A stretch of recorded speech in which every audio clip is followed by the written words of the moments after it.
Welcome to our tutorial on how to reconnect a financial connection in Docket. Log into your Docket account to get started. If you're a business employee, click the Accounting tab and select your business name.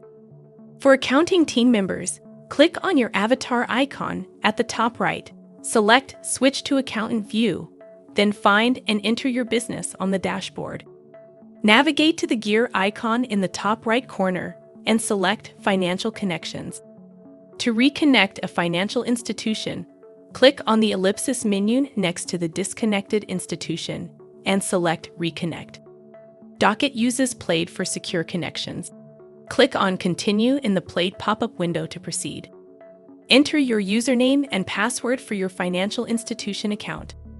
Select the accounts you wish to reconnect. Once you complete the process, a confirmation screen will appear, showing your success. Your connection status will update to connected, completing the reconnection process.